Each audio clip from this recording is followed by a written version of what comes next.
Part 3. The Aftermath and Documentation. We reached Principal Lint's office. She was waiting, looking different than she had on the screen. More human, slightly tired. She immediately told me to sit. Her voice was much warmer now. The recording captured everything clearly, TJ. That's good. The relief that washed over me was overwhelming. The trap worked. She pushed a legal pad and a pen across the desk. She asked me to write down a statement about everything that happened today and about the past 3 months. She told me to be detailed, factual, and complete. My hand felt numb and disconnected. I started writing, but the first sentence was messy and I had to cross it out. I wrote about the shoes, the gas station food, the threats about my mom's jobs.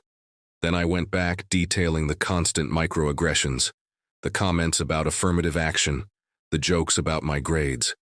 Principal Lint sat quietly, focused on her own paperwork. The clock on the wall ticked with infuriating loudness.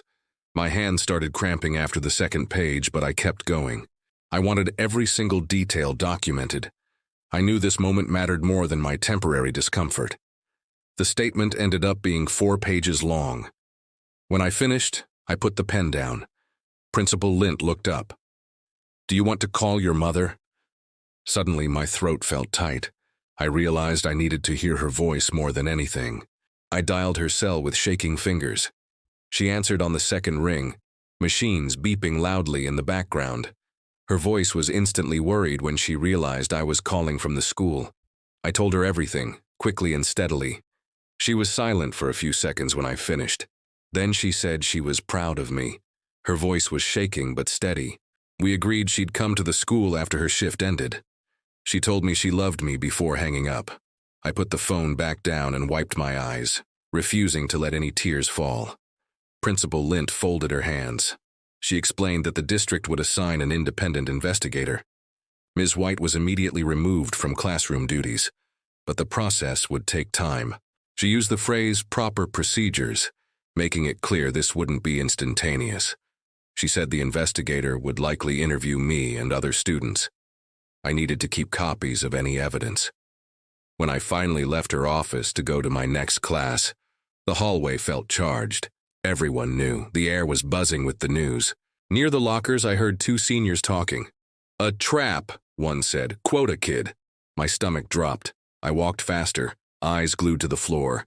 I didn't want to see the judgment, the speculation. By the time I got home, my phone was chaos. 50 unread messages, rumors flying. Ms. White had a breakdown. TJ recorded her illegally. Then I saw the private messages. Beth apologized for not speaking up sooner. Chase sent a text. "Proud of you, that took guts." I stared at the screen, unsure how to respond. "What do you say to that?" I turned the phone over. My little brother knocked. He asked if I was okay. I told him I was fine. He didn't believe me. That night I couldn't sleep. My brain replayed the scene.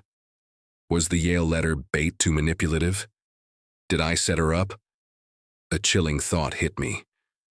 No one forced her to threaten my mom. No one made her confess to sabotaging Deshawn. She did all that herself, but I still felt weird, like maybe I had crossed a line even if I was justified. Before we continue, we would like to thank all of you who support us by subscribing, liking, and sharing our content. The only appreciation we ask of you is that you subscribe, like and share this video if you are not yet one of our subscribers. Thank you. At 3 a.m. I was staring at the ceiling. I thought about the other kids watching. I thought about Chase and his cousin. Everything felt complicated. I woke up 3 hours later to an email from Principal Lint. Subject: Important Investigation Protocol. She was asking all students involved to refrain from posting on social media. She used formal, sterile language about protecting the integrity of the process. It felt like she was telling me to be quiet. I deleted the email. I started organizing. I sat down with a notebook and wrote out everything Ms. White had done over 3 months. Dates, witnesses, comments about my lunch, the affirmative action remarks, the jokes about my mother's English. Organizing it all on paper made me realize how much I had internalized, how much I had just put up with. Every time I thought I was done, another hateful memory surfaced. I folded the 4-page single-spaced document and put it in my backpack. It was my shield. Part 4. Institutional pushback. Walking into Ms. White's classroom felt surreal the next day. A substitute teacher was there, organizing papers. The room fell silent when I walked in. I could feel everyone's eyes on me. Someone in the back muttered, "Setting people up." I ignored it. The awkwardness was palpable. At lunch, I was called down to the counseling office. Ramona Lee, the counselor I barely knew, smiled genuinely. She asked how I was holding up. She explained the school had support services, therapy, academic accommodations. She handed me a resource sheet. Her door, she said, was always open. It felt like the first piece of genuine support from the administration that wasn't legally mandated. 2 days later, Principal Lint sent another email.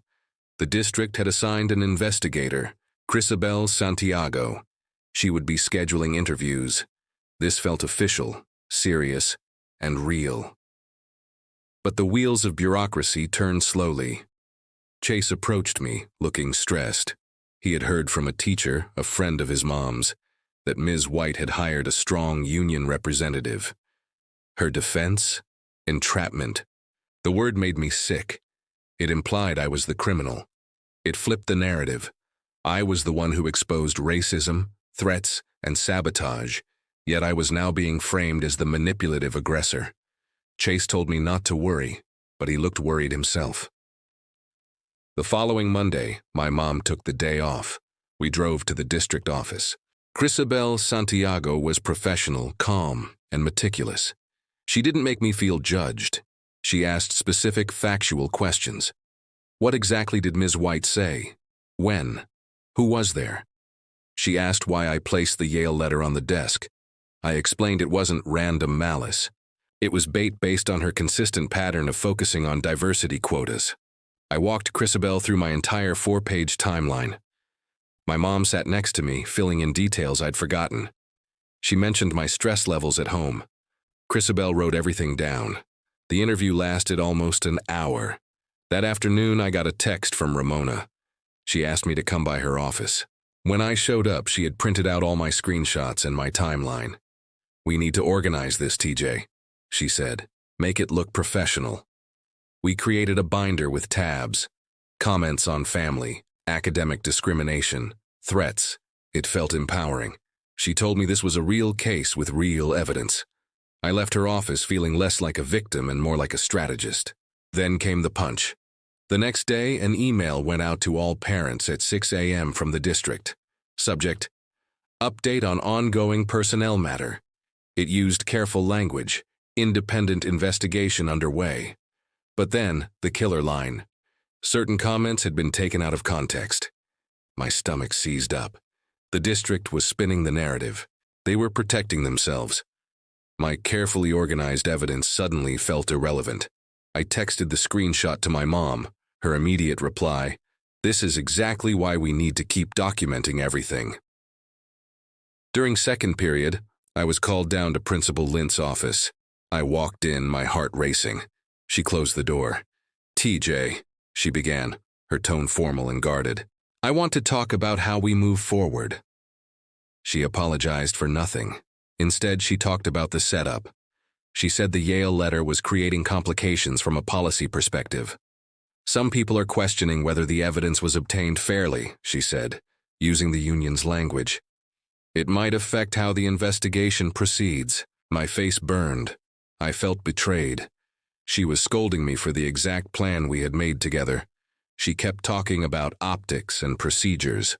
All I heard was, "You did something wrong by exposing her." Before we continue, we would like to thank all of you who support us by subscribing, liking, and sharing our content. The only appreciation we ask of you is that you subscribe, like, and share this video if you are not yet one of our subscribers. Thank you. I stood up without saying a word. I pulled out my phone in the hallway and texted my mom about what just happened. She replied immediately, "We might need to document that conversation too." That evening, Chase came over. He brought a thick folder, printed emails and documents about Deshawn. He had put together a timeline of his cousin's sabotage, The Cornell acceptance letter in March, an anonymous email in April claiming gang affiliations, scholarship revoked in May. He had copies of the emails. One of them referenced a concerned teacher. Seeing it all documented, the cold, calculated pattern of destruction felt vindicating.